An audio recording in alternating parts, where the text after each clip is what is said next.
The Children's Media Project is a nonprofit arts organization that focuses on engaging youth with the media arts. That's radio, video, graphic design, and other technology-based arts.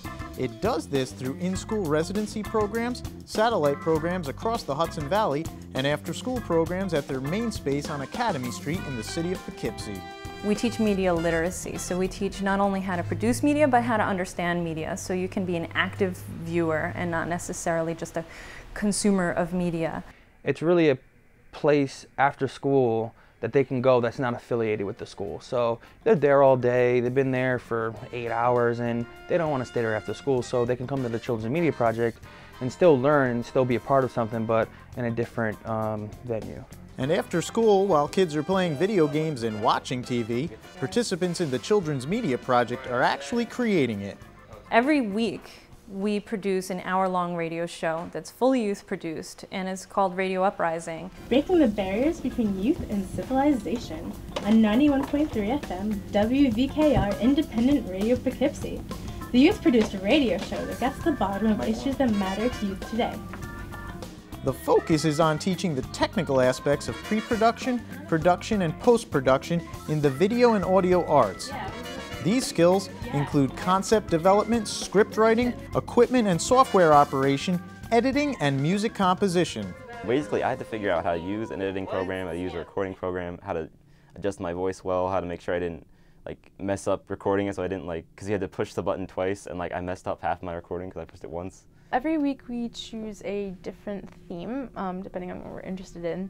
Radio Uprising gives youth the opportunity to engage in politics, social action, and become more involved in their community via independent and grassroots media production. It can be anything as seemingly fun and silly as our favorite cartoons and TV shows to something more personal, a little deeper, like body image, which we did this week. The youth must share their pieces with their mentors and revise multiple times to practice articulating the content. And they explore that theme with journalistic audio pieces, with narrative pieces, with documentary pieces. They do word on the street, they do creative writing, they build music, or they critique music that's related to the theme. There's a structure that goes with the show, and once they learn the structure, they can pretty much run it themselves. What is your favorite store to go shopping in? I don't really have a favorite store. I mean, but if you go to Salvation Army, you can actually find amazing stuff there.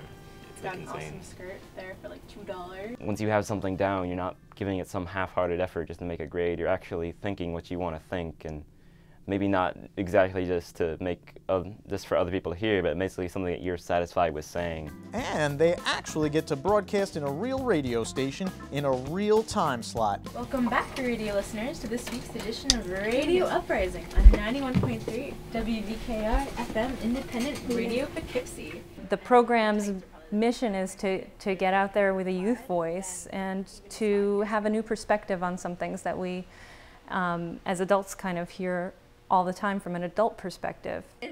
Youth explore the media as a public platform for community dialogue, giving them a chance to break the barriers between youth and civilization while reclaiming the power of the media. When you turn on the radio, you hear adults talking about usually pretty boring things. I haven't really thought about radio as a career, but I haven't really thought about it as anything as a career.